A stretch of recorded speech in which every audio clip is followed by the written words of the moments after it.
And I think we should welcome ourselves to episode 13. This is Fistful of Fuckery. I'm Paul. And guess how things are going to be? This is going to be an extra C block piece added to it. Because this is actually the season finale. You'll probably be listening to this during the month of chaos, which I'm pretty much expecting it to be July, sometime in July, probably late July, August. We might have a lot of weird shit happening. All because of decisions made at the beginning of the year. And because recess and everything's running well, right? That's what we're going to say. So, needless to say, I seen the trailer recently to Superman, the second trailer. And I was going to see it because James Gunn has done a great job so far. And I'm like, well, yeah, of course I'm going to see it. But I really didn't have the push to see it until the second trailer. I'm like, there's a lot of cool shit going on in this movie. I'm kind of looking forward to it. So that, what else have I seen? The Thunderbolts, which I don't like the idea they renamed it, the New Avengers. I like the fact they call them that, like in the movie universe, but in reality, Thunderbolts appeals to me a lot more. And the reason why they have the name of Thunderbolts was kind of dope. Lewis Pullman's just kind of hitting it out of the park. He did the Riff Raff this year, and that Riff Raff was pretty good. A little side thing. So I went to the record stores the week before. Actually, it was the week McCluskey's new album came out, right? And McCluskey's new album is The World Is Still Here and So Are We. It came out on the 9th of May. So the problem with record stores and the problem with, like, everything's really fucked up and broken. Like, there was a period of time this shit moved more fluidly, but there's a disconnect. So McCluskey is a strong band. I would advise you to check them out. McCluskey Does Dallas. There you go. That's like introductory. Oh, McCluskeyism, one of the two. This is the new one. I like the new album. So I went to the store expecting maybe there was a possibility, since it's on IPCAC, that it would be released in the stores. And no, we can't do that for you today, sir. So you need to order it through special channels, talk to some guy out back, kill a unicorn, harvest its organs. Yeah, it's a fucking mess, right? So I did that. I ordered a few things. John Spencer's Blues Explosion, Orange, which if you haven't listened to yet, it's been over 30 years. The album has been out, over 30 years. Something's wrong. If you somehow watched Baby Driver and didn't see Bell Bottoms in there, and you're like, I don't know what this is. I don't hear anything. Yeah, you can get that for a decent price. I was kind of surprised. And the last one was, I had to get a copy of, I was trying to get a copy of Fiddler, Surviving the Dream. And that's a fucking bitch to get too. See, here's what's weird. There was a period of time music stores actually carried music. Now, there was a period of time that you were in your own little umbrella. And you didn't have access to that shit, but you had to drive a distance. Know somebody did this. And that actually sets us up right now for my B block. What do we got going on here? So we have, if you are not aware, let me do you a service. Right now, let me do you a service. College rock became alternative somewhere in the late 80s. It's weird because somebody's like, well, marketing, blah, blah, blah, blah, blah, blah. It's like when they say, well, grunge is a corporate name. No, in fanzines in the fucking 80s, they were talking about grunge. Alternative is a word tossed around, but I guess somebody eventually kind of coined, like MTV. Now, mind you, MTV is fucking nefarious, really fucked up. The fact it's still called MTV is strange. It's a topic that's been discussed, but I'm not there yet, if that makes any sense. So what will end up happening is that I'll probably address it maybe season 3, if not season 4. So this existed in the alternative punk rock, all this shit that existed was active in the 80s. If you happen to listen to, I guess, establishment or corporate media, you really kind of didn't know unless something charted enough to cross over. They really kind of run everything by this really fucked up 40 or 100 track listing thing, like billboards or fucking top 40, whatever the hell they try to run everything off of. They do that by frequency. Like, it's so fucking weird, the math. Like, every time business is involved in something, it's fucking bizarre. And it becomes ritualized, and we kind of respond to it in a very strange way, right? So what happens is the alternative and all these types of musics are thriving because they're a response to what happened in the 60s, right?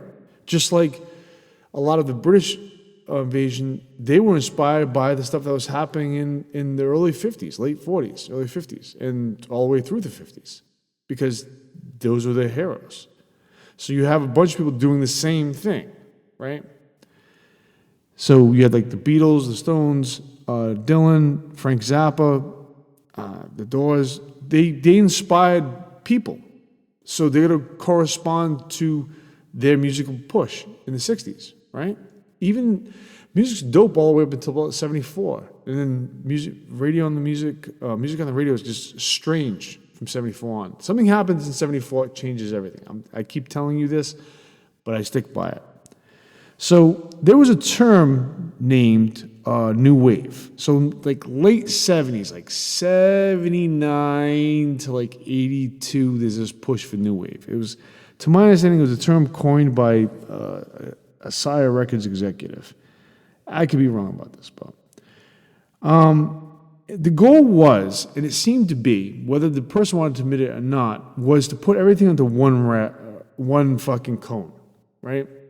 This eventually becomes college rock, college radio, because even though it exists for a brief period of time, they kind of push it off for the pop. Like they lean heavily into the pop and the yacht rock and all this fucking bullshit that comes out around the time, right?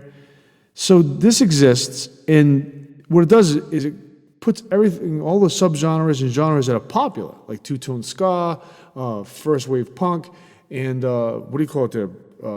Kraut rock and whatever nonsense is going on at the time, like any experimental stuff under one umbrella, right? Which is kind of what they did with alternative. Although alternative seems like more of an appropriate term, right?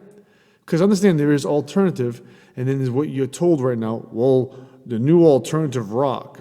Okay, that's not what we want. That's the problem. That's what your thinking is.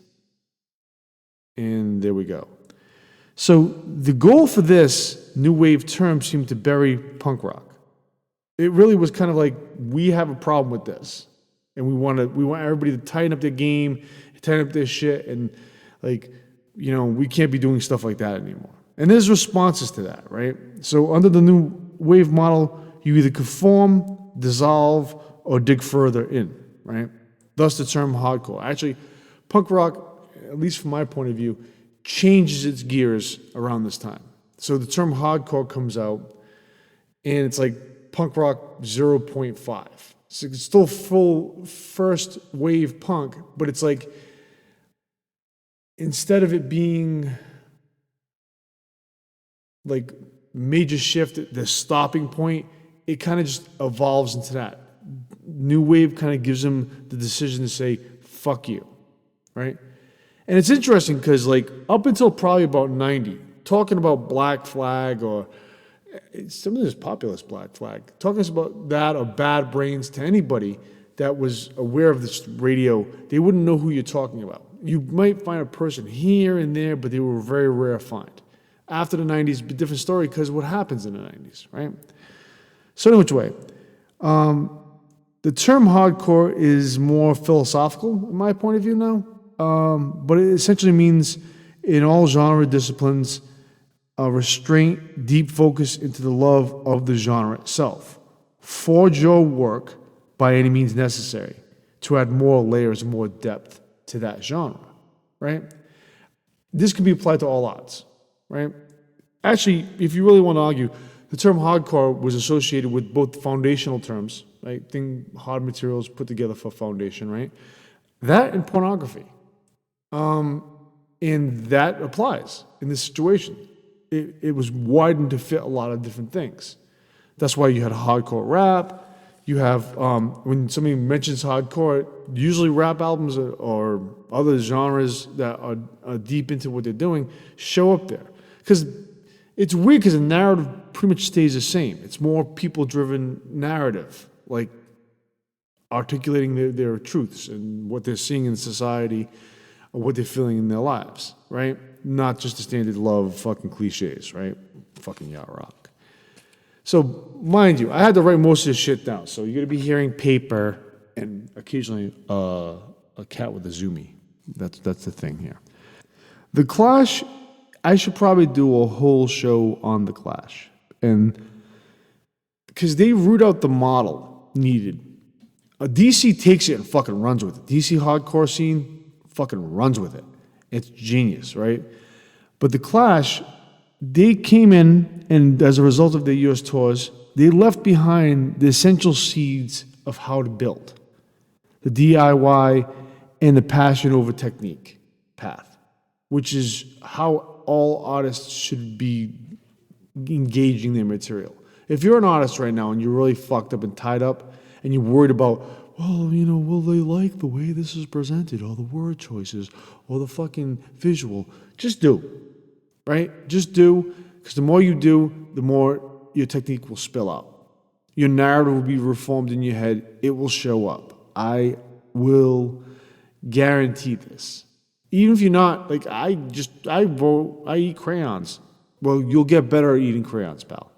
Right?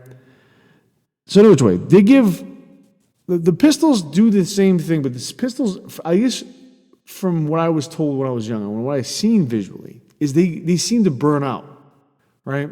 For whatever nonsense they have got going on, which there was a lot, they seem to burn out, right? I'm actually kind of happy that Frank from the Gallows is helming the rest of the Sex Pistols right now. They're on tour. That's kind of dope. I'm looking forward to that show if I can actually get tickets. But that's a thing that's going on right now.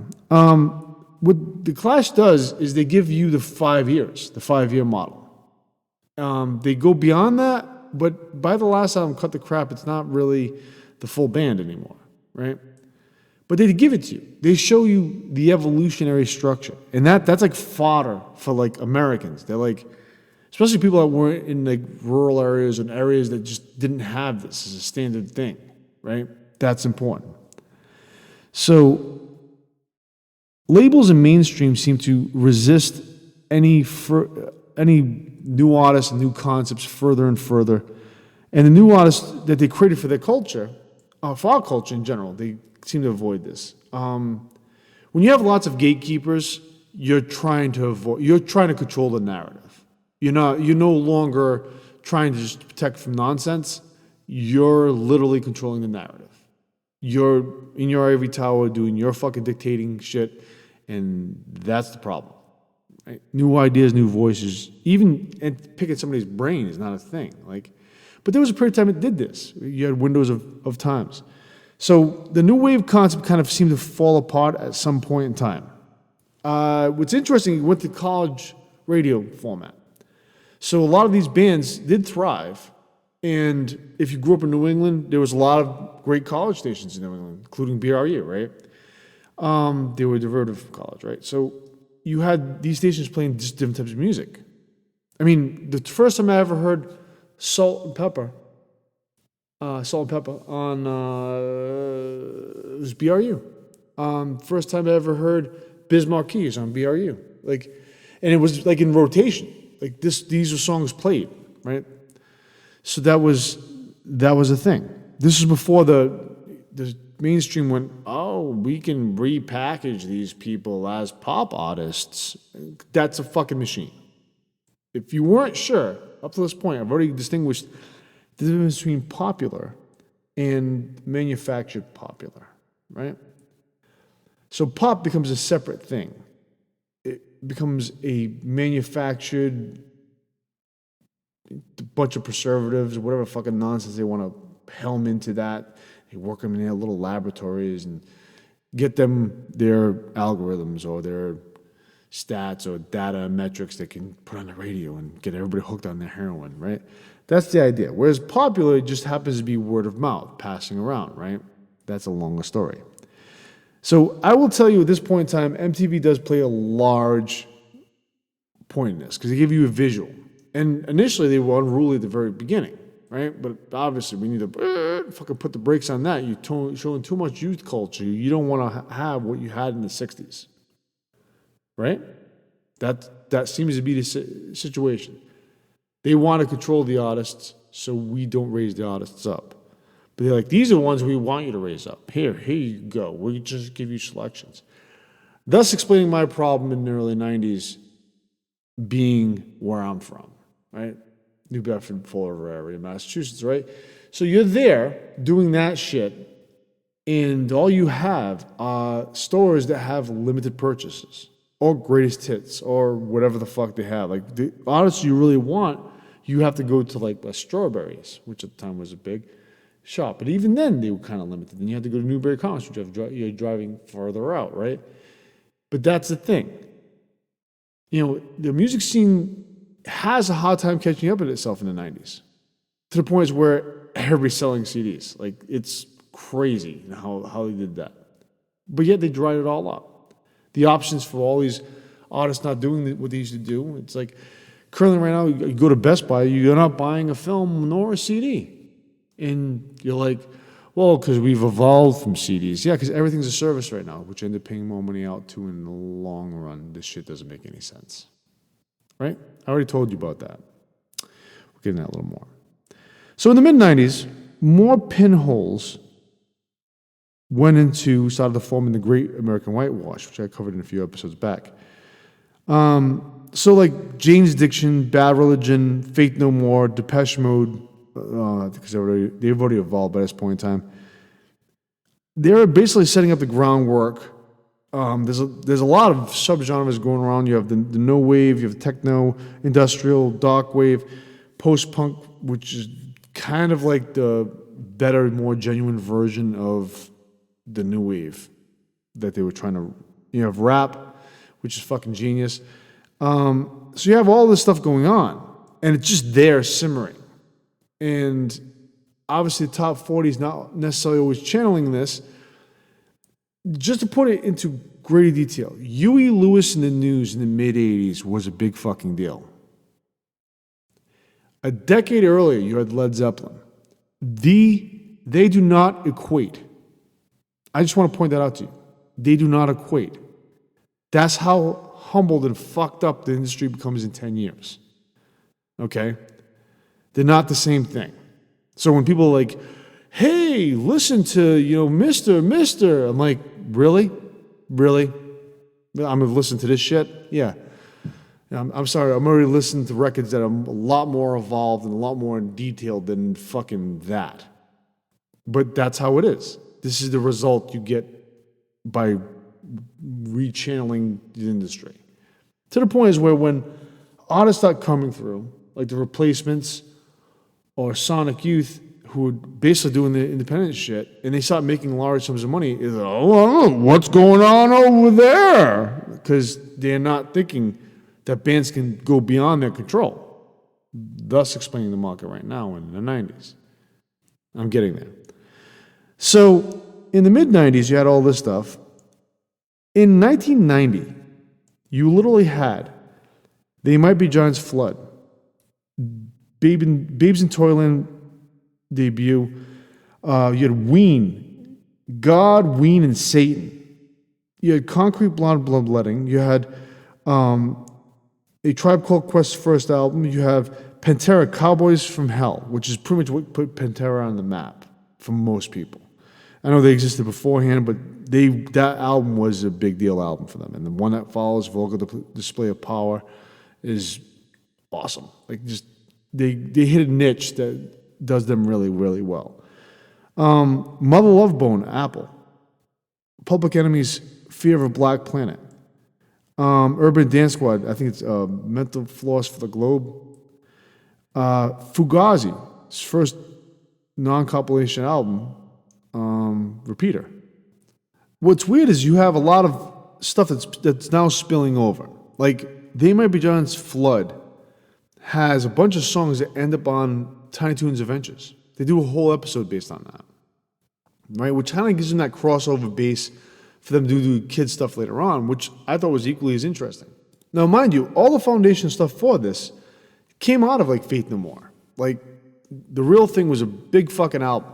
And it's weird because, like, when you're talking about things, a lot of people don't make those connections fully. I mean, you had Jane's Addiction's first two albums that were really important. You had Red Hot Chili Peppers, which then changed their style.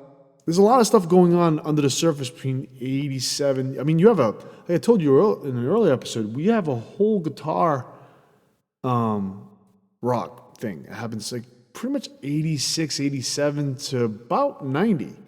But it's not happening on mainstream radio. It's happening on whatever the alternative college stations are playing, right? Even though some of them are on major labels. Like you have the, what is it called? The Godfathers. You have the Smithereens. You have all these, again, these bands that exist that not necessarily following through the way they should have. Examples of this, if you want to understand where my criticism comes from, is classic rock radio, right, which only goes so far back, was not a bad model. It became a weird model when they all of a sudden started like cutting people out of the model. And when it became a stranger model, now that we're focusing on hair bands, but we still won't play the fucking Stooges. Like, the shit doesn't make any sense. Their whole... You call up a classic rock station, and by standard, by time frames, Sonic Youth 100% should be played on that station. Why? It's a fucking straight rock song. How do we not play that on it? It's rock. It falls into that category. But for some weird reason, that's not a thing. At least in most of the country. Now, the only exception that might be here is Los Angeles area, San Francisco area, and New York. Maybe Chicago too. That might change everything. But for most of the country, it's not. Like there's limitations. Like classic rock radio is dope to listen to in different areas because you kind of get an understanding. Like if you're in Pittsburgh, DV is kind of almost a dead concept. I hate to say it, but it is. Morning show's dope, but really it's kind of a dead concept. KV, better station. There's more interesting stuff going on. But even then, they won't allow you basically classic rock that you grew up with. It's really strange. But they'll fucking pummel you with Def Leppard. Believe me, you. So in 1990, all these albums come out. And one of the albums to add to this, is it on this? No, I think it's on the other one. So I have both the list for 90 and 91.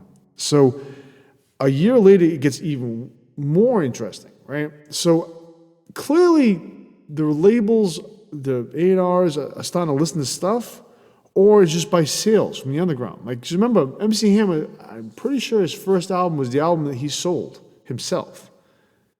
And I'm not saying Hammer belongs on my normal list. He's an interesting character because how he exists and how they entice him to a label was very interesting. Because I remember hearing interviews back in the day that he's like, well, I can just make more money just selling my record. Like, I collect like 70% or 80% of the sales, which is correct. That is power, right? That's how a lot of punk rock bands and just bands I want to do don't sit back and wait, oh, maybe they'll like my demo. No. Put the shit up, right? Word of mouth. Still fucking works, right? Despite the lack of McCluskey albums in the store. Just want to point that out. A little bitter about that. So, which way? So, 1981, you have Massive Attack, Blue Lions, The Orb's Adventures Beyond the Ultra World. You have Temple of the Dog, right? Because the singer, which I can't remember the name off the top of my head, and I know I should fucking know this, and I can just pause this right now. And I did. So Andrew Wood was a singer of Mother Love Bone. He passed away, right? And you have interesting fallout for this. Obviously, the result is a reformation of some sort, and they named it Pearl Jam, right? But you also have Temple of the Dog. Because understand, they all knew each other. So, interesting as it is, Mother Love Bone was fucking dope. I've listened to the album quite a few times. It's a good album.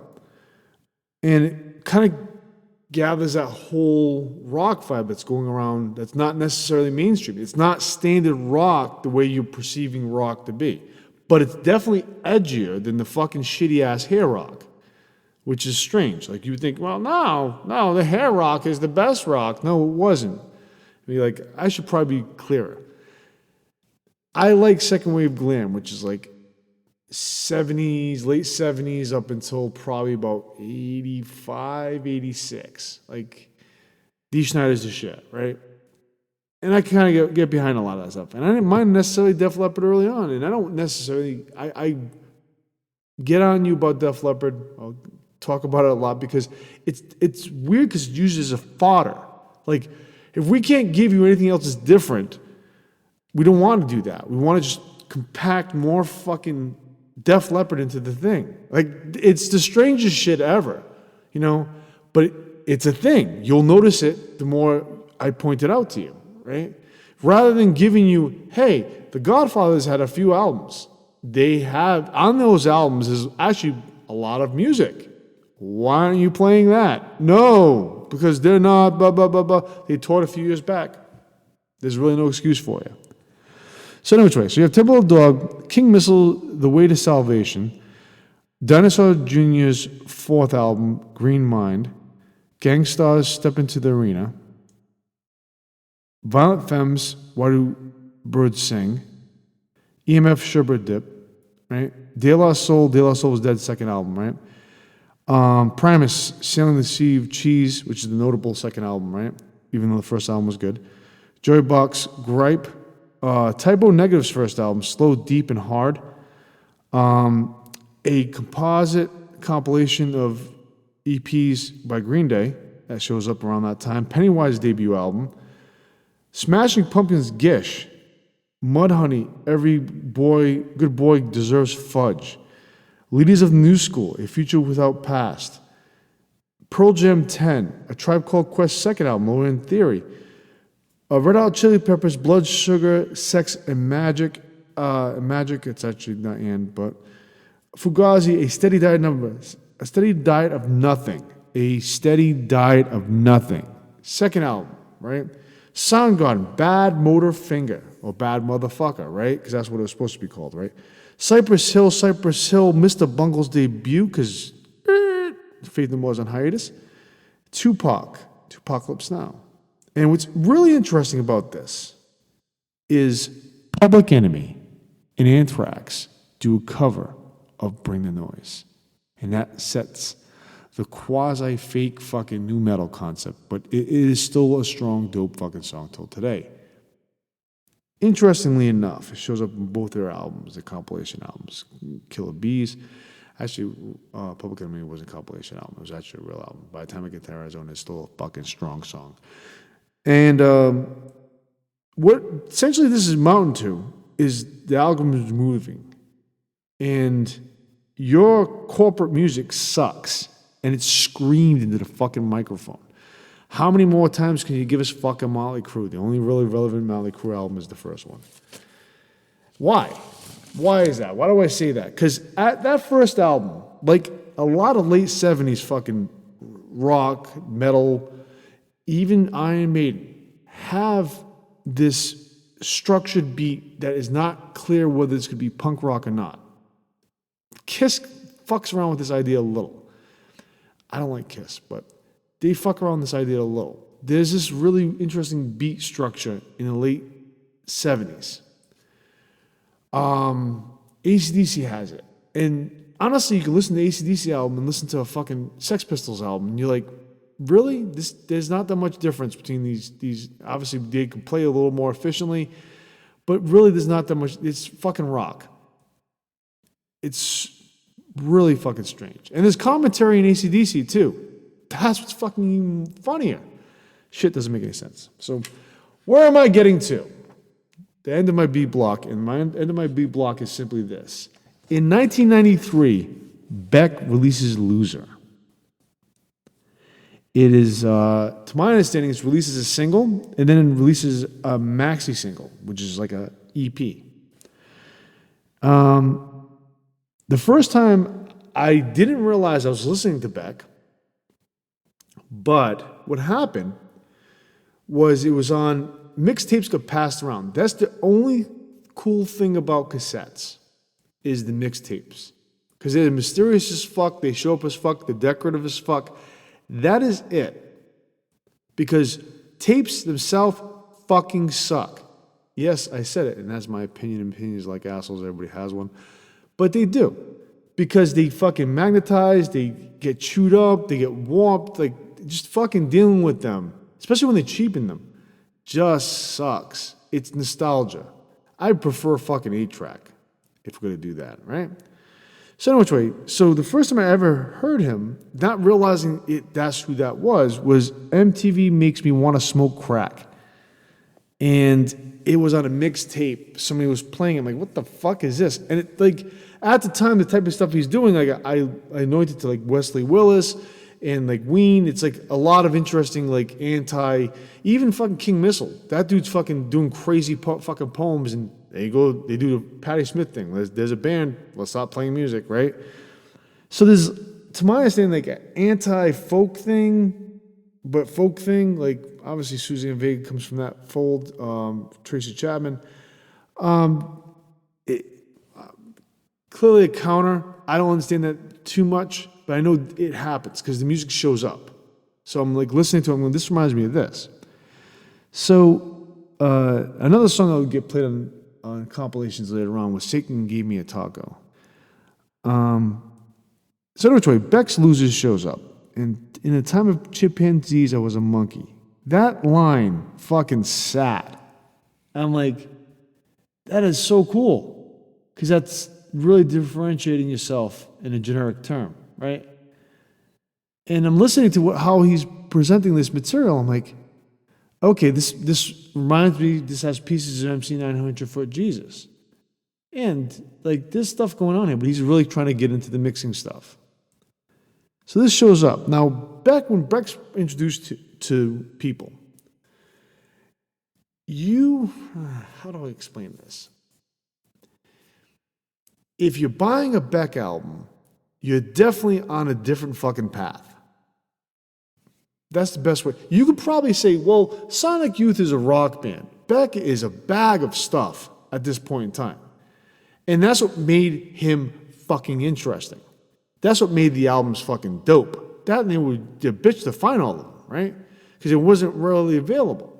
understand, when Mellow Gold came out, all they wanted to focus on was Mellow Gold. This dude fucking dropped albums, like EPs and like fucking singles, and like he was ridiculously active for 3 years, and it paid off, right? Why I'm mentioning Beck is not necessarily, it's critique. Man, go back to Old Farm. That's all. I really liked the shit you were doing for those X amount of years. And it wasn't just me, it was a lot of people. He seemed to graduate to this audience that just like, okay, those are the MTV people. Cool. If you want a longer lasting audience, why not go back to the old model? This dude was giving you fucking bluegrass, heavy grunge, almost sounding like fucking sludge metal, electronic music, folk, dance, and alternative rap, which was a thing at the time. So it's clear.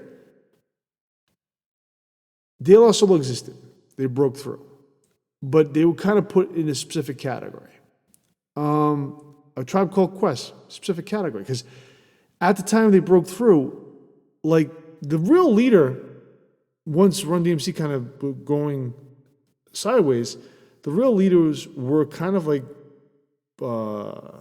Public Enemy and the Beastie Boys to a certain degree. Then you had EPMD, and you had Eric B. and Rakim, right? Those are all important. But there was a niche carved out, and it showed more of the diversity of the rap genre, which is great. I don't mean the fucking weird concocted CC Music Factory hip-hop that they eventually presented to you, which is fucking weird.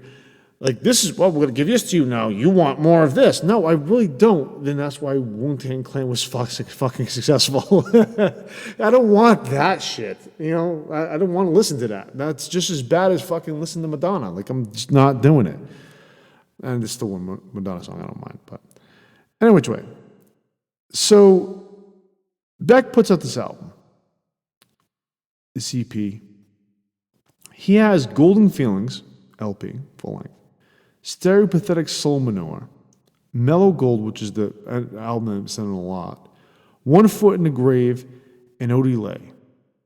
Right? And it's weird because his career kind of goes all the way to the Tibetan Freedom Concert.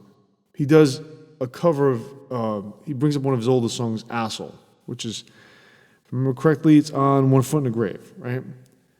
And it exists as a great song, to the point is where Tom Petty ends up covering it for an album. This dude's doing great work. And for some reason, when 96 hits, and Odie Lay comes out, and all the work comes to, like, puts him in the whole different fucking category. Now you moved up the zeitgeist I keep talking about. Now you're a brand name. Same thing happened to Green Day, right? Dookie came out. We all knew about Dookie. We all knew about the Slap Happy structure. We all knew about the Kerplunk.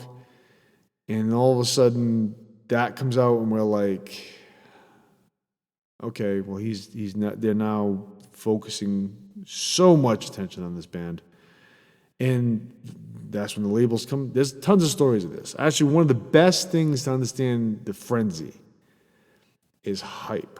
If you can check it out, it's on Tubi right now. It is fucking, that is the end all of like critique about how crazy the culture can get, right? And that existed. So Beck releases a Western Harvest Field by Moonlight double EP. Loser, single EP. Pay No Mind, single EP. Beer Can, single EP, right? Meaning that there's songs, extra songs on the single that can equal out to an EP. There's a few bands that did this. Actually, when Odie Lay came out, there was a lot of the singles. Actually, every so often they had an extra song, but typically they were remixes because that was a big thing at the time because electronic kind of amped itself up, right? And honestly, I can honestly say between Beck and a lot of different artists at the time, they were inching that along. It's like Diggable Planets. Great fucking two albums, right? I remember reading back in the day, they didn't know what the fuck to do with them. And it's strange because you have now a tent of alternative music. You're literally, MTV show with a conservative host is literally saying, this is Alternative Nation. And they're showing you a barrage of different types of things, right? But the stations could be raw. They could be more exploratory, right? And they didn't. They were trying to separate all this stuff. I remember there was a brief period of time around this time that stores started just labeling stuff alphabetically, not as much categorized. And that's makes sense to me. That's a good step forward. Like, why not? Right? Because you got to fish through stuff, so why not see different artists? Right? It's like when they used to allow you to play records or CDs or listen to this shit. Right? That's just a number out of rotation. There was a period of time, and I shit you fucking not, that the focus and push for interest in albums was so high that people used to wait till midnight for the releases. So Monday night, midnight for Tuesday releases. There was like parties. There was like things for this, especially having multiple releases. Think about that. That is power. That is human beings consuming art that they love. And the middleman's pissed off about it. Even though they're making their money, there's not as heavy a control. It's really fucking strange, right? So my critique of Beck kind of giving up the dog around, definitely by 97. It was strange. I mean, I appreciate the fact he released the deluxe versions of the album so you get most of the songs. But I'm just thinking to myself, how much control do they have that allows you? I remember Mutations, which is the album after Odelay. I remember reading somewhere that it wasn't supposed to be released the way it was supposed to be released. It was supposed to be actually an indie label, like how he did with the other stuff. Because to my understanding, it was shopped around. Not all the lists I gave you were all released in David Geffen Records. Some were on Bong Load, some were on Calvin Records, so on and so forth. Right? There's different things, and again, what he was packaging to you was a variety of different. It was definitely falls under that heavy fucking alternative banner. There was no doubt in your mind that you listen to a bunch of interesting shit on this one album and his take on the world, right? Which was interesting at the time. You know, it's not like the end all of end all. It's like Beck is the only thing I'm going to stand by. I'm listening to other things too, right? But it's an interesting perspective. And he seemed to offer that a lot. But as soon as Odelay happened and it hit a certain point, they're like, well, Mutations made a lot of money. Yeah, but did it make a lot of money genuinely? Or is it a residual effect to Odelay? Because Odelay was fucking dope, right? And that's where my critique is. Because around this time, between 96 to about 97, mid-97, big power grab happens, right? By 98, you're watching fucking, again, more pre-manufactured superstars from the Disney Beast, whatever the fuck they have going on. It's just whoever's fucking producing and manufacturing them, right? So you have this happening, right? And this is a thing. And they all of a sudden start showing up out of nowhere. Like, you're like, well, no, if you were watching these channels or these things and going to the mall, you would know this existed. I guess, right? It's not like somebody putting the work in. Like, System of a Down good in because they put the fucking work in. That team was fucking relentless when it comes to this stuff. And it's interesting. So my critique of this whole thing, why I spent about, X amount of minutes on this, was to tell you that there was a turnover around this time. Bands started becoming strange.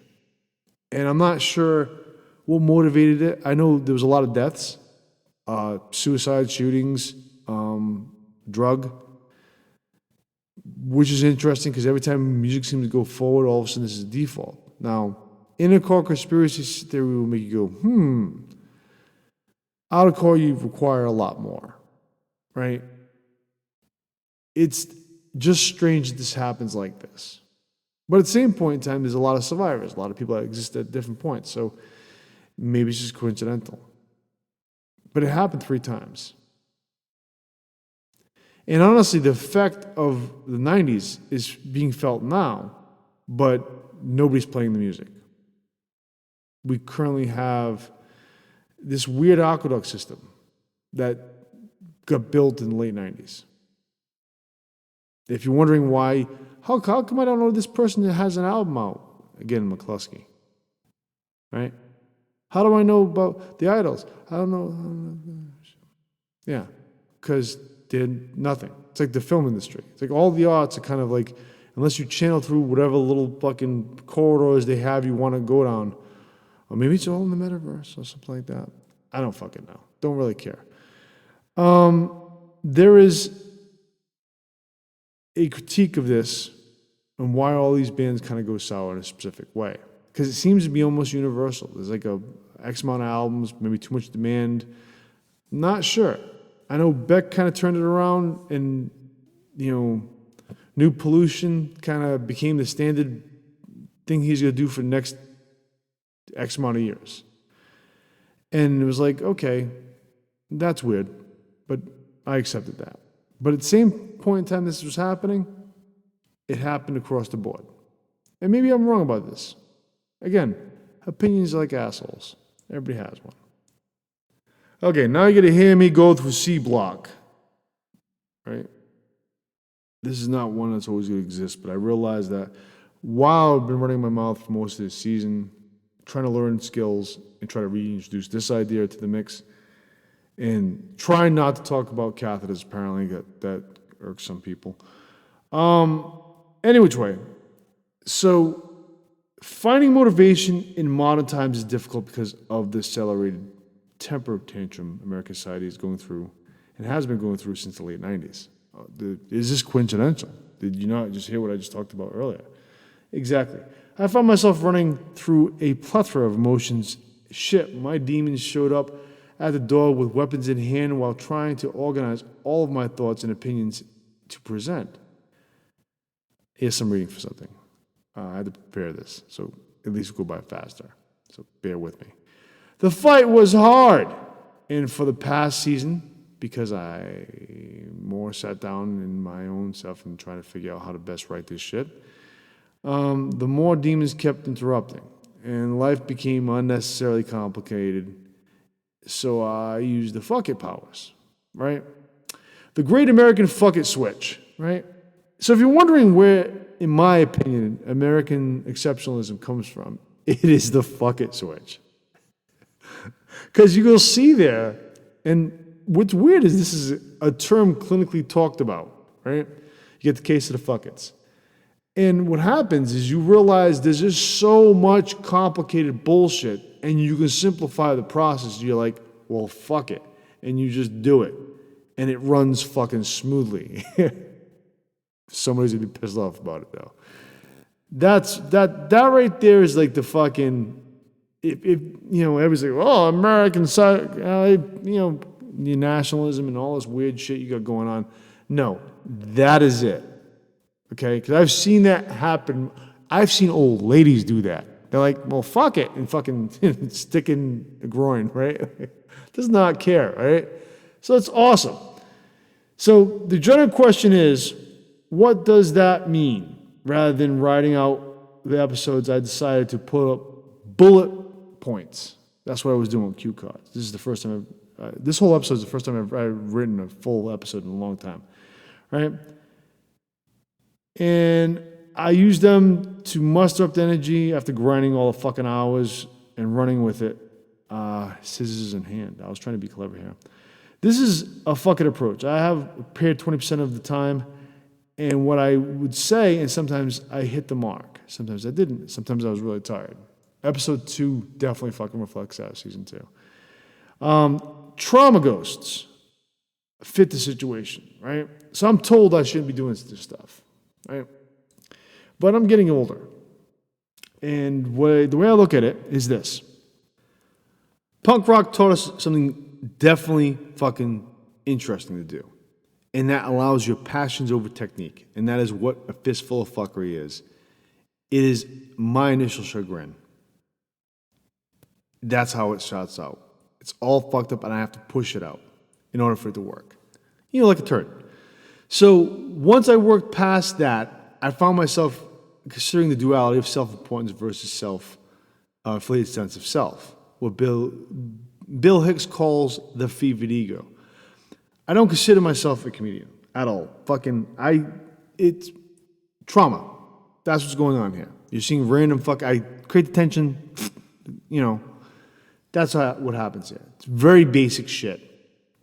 If you don't believe it, there's a fucking documentary on Tubi, and again, I remember seeing the trailers for this, but I'm dying laughing. Go watch that. Okay? I'm not here to just make all you laugh and chuckle like idiots. I'm here just to throw shit at you, to consider the idea, right? That's what I'm doing. I'm not trying to treat you less than. I'm not trying to get a laugh from you to make myself feel better, but I am trying to get your attention to say something. Because it needs to be said. Because I'm so sick of people randomly coming up to me and having these conversations with me and me bullying this stuff out. And they're like, why don't you write this down somewhere? No, man. Take notes. What the fuck? You asked me for advice. So that's how it is. So I guess I'm in the category of spoken word artists. I am writing a bunch of shit to present live. It's not the same shit that's here. This has become more or less a sandbox. And you're like, what are you a comedian? No, I'm live anywhere. It doesn't matter. If I'm in front of a person that's in the category of comedian, I want to make them look 80,000 times better. Plain and simple. I'm just the grindhouse in that aspect, right? So at the same time, I recognize that, like the adage, opinions are like assholes. Again, I keep saying this. Everybody has one. And like many, I'm looking for my own comfortable toilet. Block 2, influences are problematic because they seek to be salespeople. I'm not trying to sell you shit. Maybe occasionally there'll be a sweatshirt or an item of clothing for advertising purposes, or because you may want it, because it might be original art. More likely it will be. Notice I didn't dig into that. I talked about it very earlier on, but I didn't dig into that because I don't think I've earned that space. It's a little different, right? I don't think I've earned that space.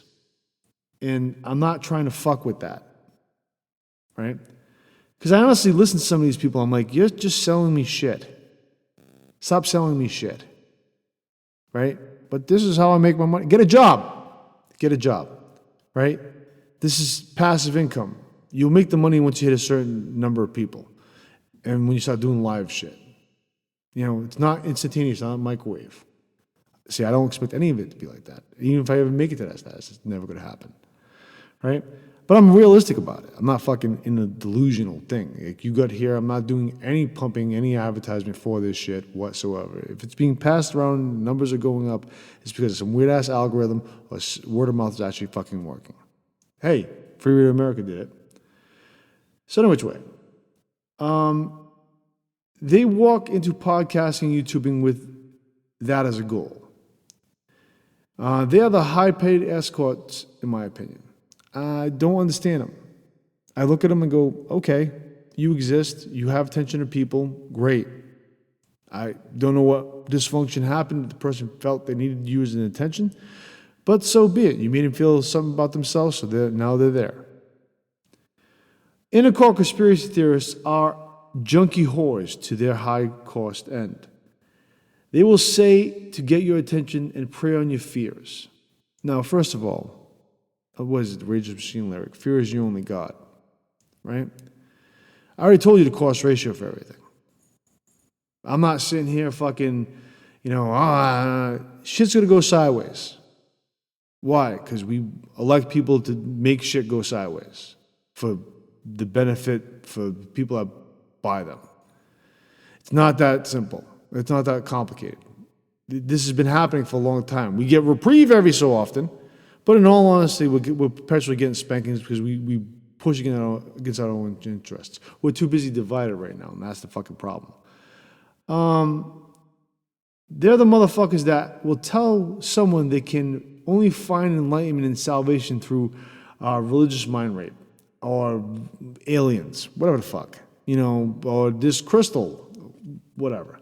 Hardcore conspiracy theories have facts while searching for more. And the reason why is because there's something definitely moving there. And during the course of my life, I've watched something go from an hardcore conspiracy theory to an actual fact. And it's happened. That is a hard fucking fight for those guys. The people doing the research and trying to get the grants and trying to get the money, trying to get the time, trying to get the bodies of work. Here's what's weird. The bodies of work shouldn't even be that difficult. Again, division. What are we looking for? My shit, I would think, falls in the line of upper echelon academics out of core conspiracy theory. So it's like there's a divide. Because believe it or not, when the facts clear it, it leaves the outer core conspiracy theory bubble and goes into high academia. Because those books are corrected first before it trickles down. It might be a news item. It has. The Gulf Tonkin incident not being a thing was a news item. But a lot of people didn't catch the news item, right? So I'm trying to distinguish between the two and the place that I'm in with both of them.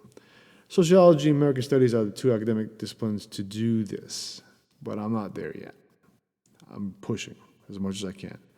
Knowing that is the way, I'm trying to create a speculative system and understanding there's more, this probability is increased a little. Why? Because this X factor, like when the push for monarchy showed up in polling, why? Because you have to have enough people saying that in order for them to even consider the idea of it being a question for polling.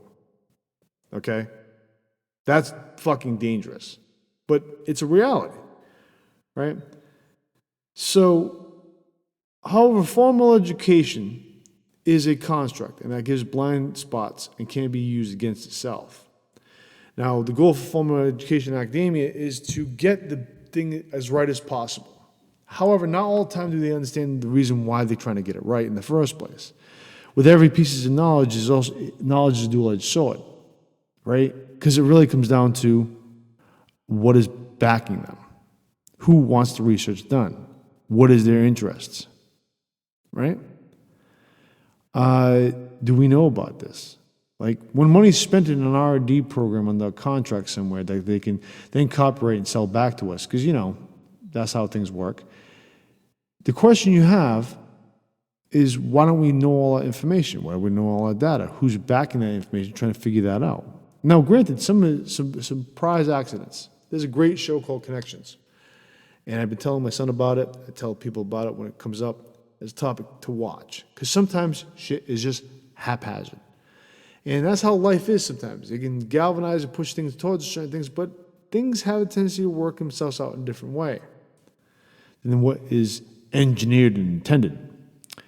Again, education is dual-edged sword because it cuts through bullshit and reinforces and refines the facts.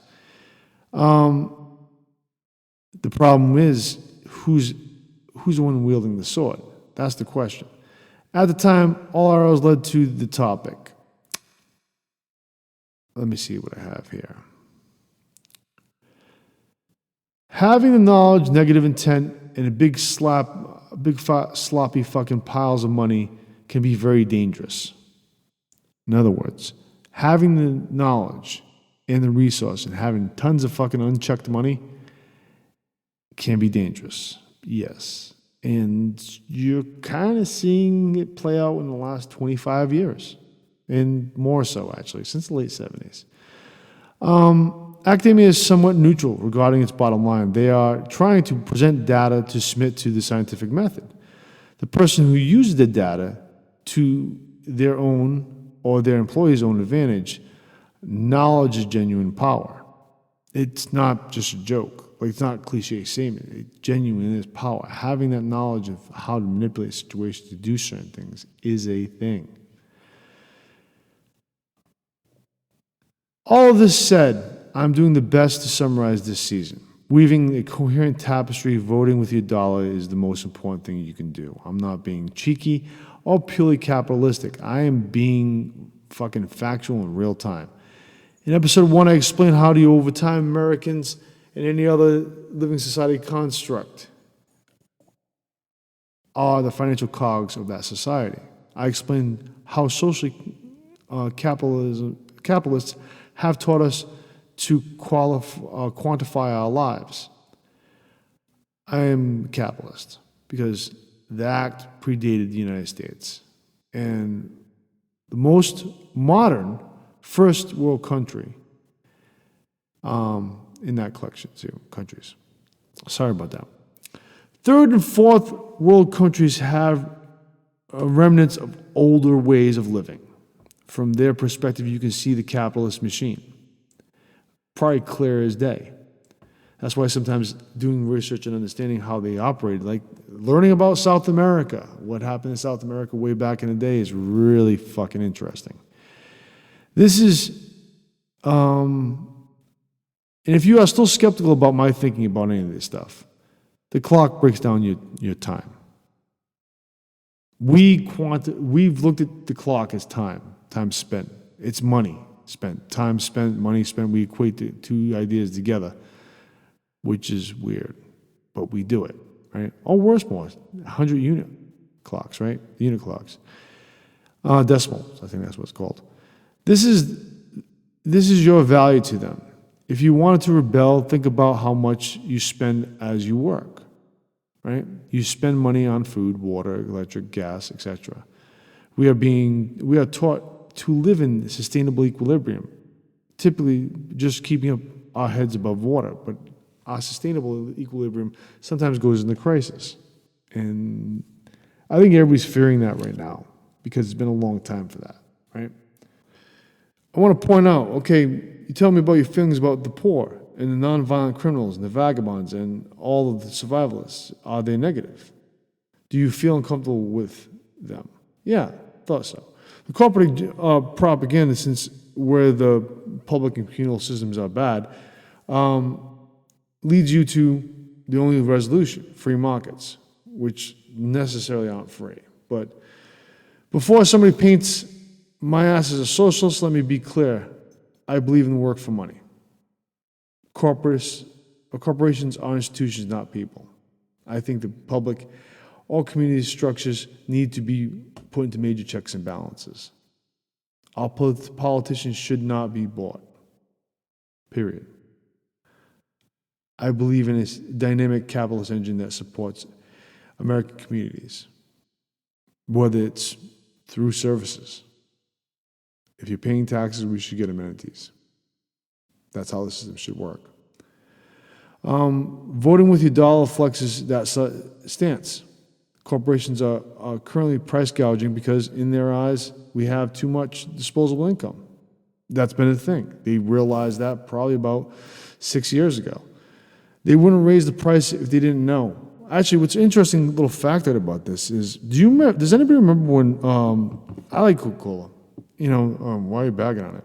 And they have a fucking weird-ass history.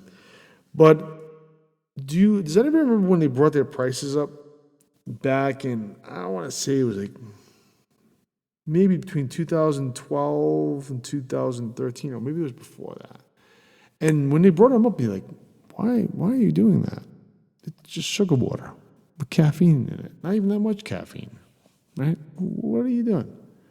It didn't make any sense to us. We're kind of confused as fuck. Like, that's kind of strange. But all of a sudden, everything just kind of tanks and there's problems. And so did they do the price increase before everybody else? Are they doing the price gouging before everybody else? Like, that's the question I ask. It was very strange when it happened. This is something definitely to note. Black Sabbath made viewing creeping darkness, talking about fears and worries critically, or at least identifying them. They help bring that into the normal standard every day. Black Sabbath made people recognize that rock at its root is still music for rebellion. The sound gave rock a kick in the fucking ass.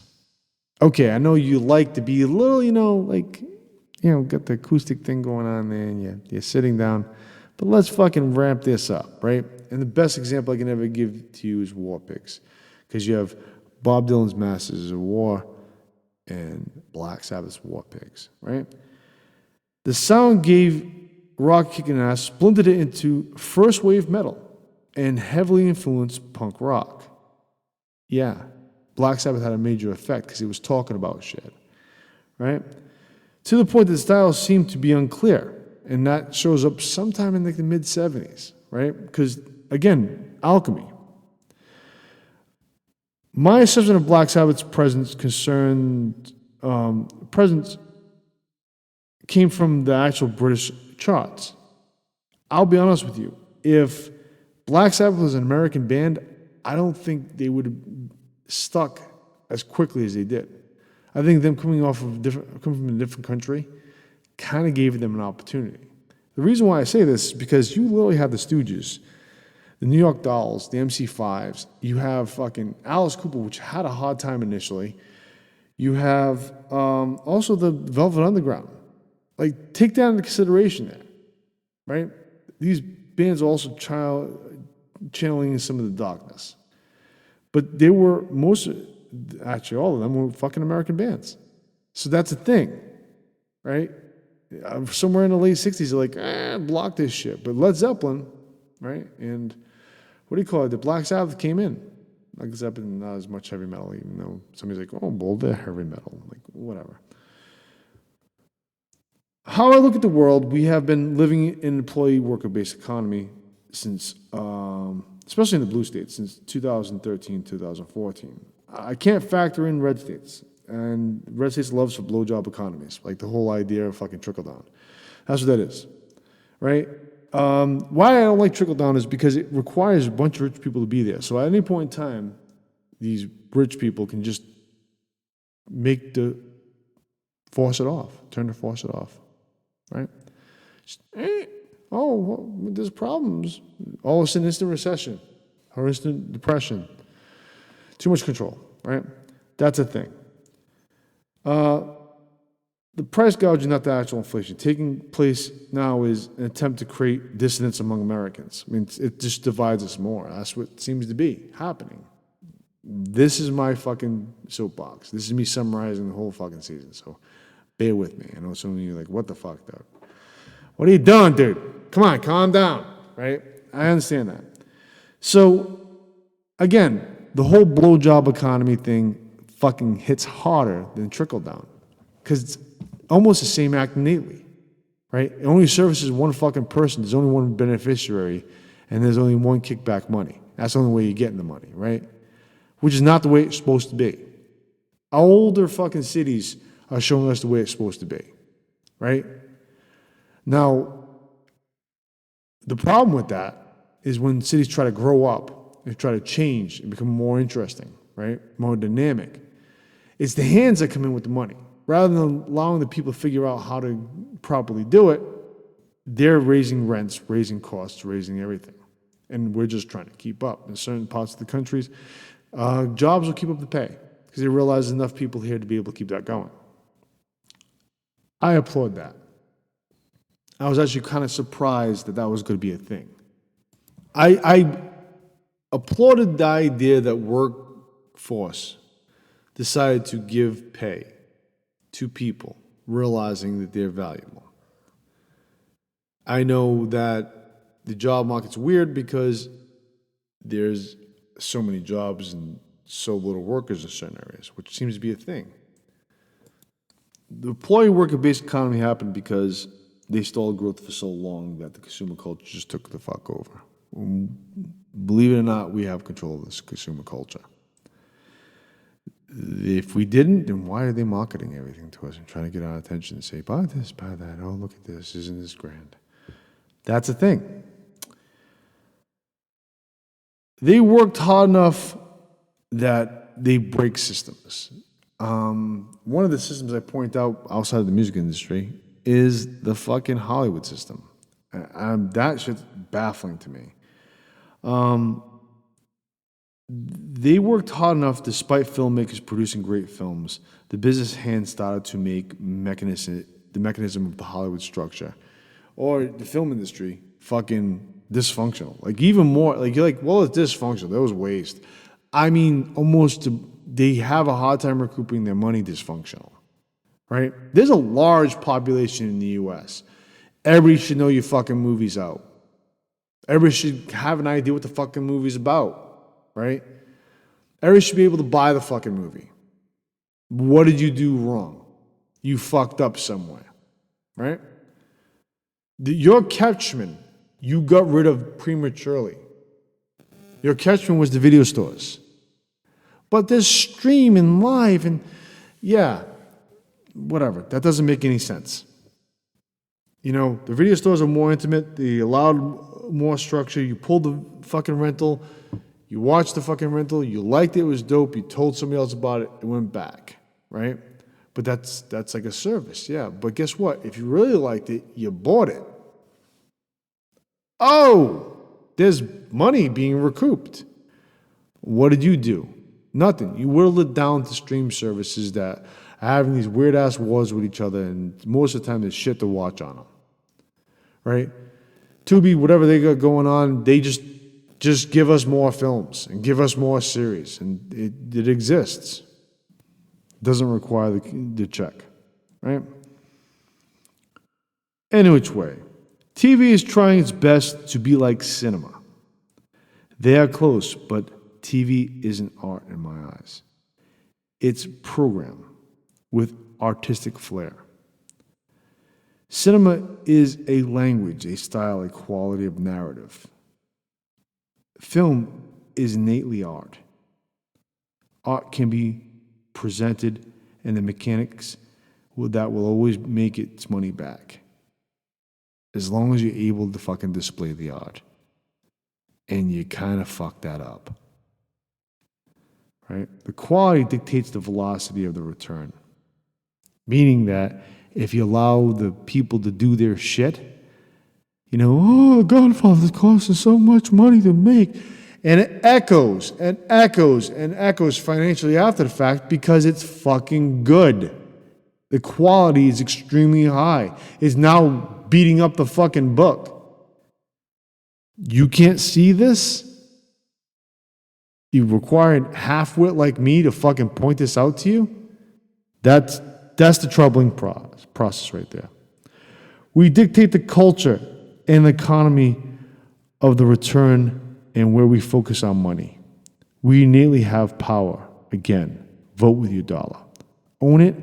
Don't make things a service and the service exhausts your money. And in the end, you're left holding an empty fucking bag. Okay? The only time services should be purchased if they're local, as best as possible. I can walk through the whole fucking supermarket thing right now. And I'm not going to. I'll save that for probably next season. But if anybody is old, they remember what supermarkets did. And it forced people to have cars and travel. And what they did is just usurp the benefit from that. Walk through that model. If you're old enough, you know what I'm talking about. Tangible has value outside of recreational use. If you don't think this is true, look at the places that exist for donations. Goodwill, Salvation Army, churches. Put your dollar in if you want to see any form of human art or craftsmanship attained. Stop avoiding it. Make conscious decisions. That's how you gain power. Stop doing the alienation thing, too. Try to actually make fucking friends in the world. That is a hard fucking thing. And that's a long discussion right there. But really, that's the thing I'm probably going to invest my large amount of time being in public and saying random shit. This has been season 2. Okay? And I just rushed through a bunch of shit that I wrote it and I'm like, oh, look at me, honey, and I fancy I'm writing this stuff. But realistically, the thing you should get from this whole season is to get outside of your fucking comfort zone.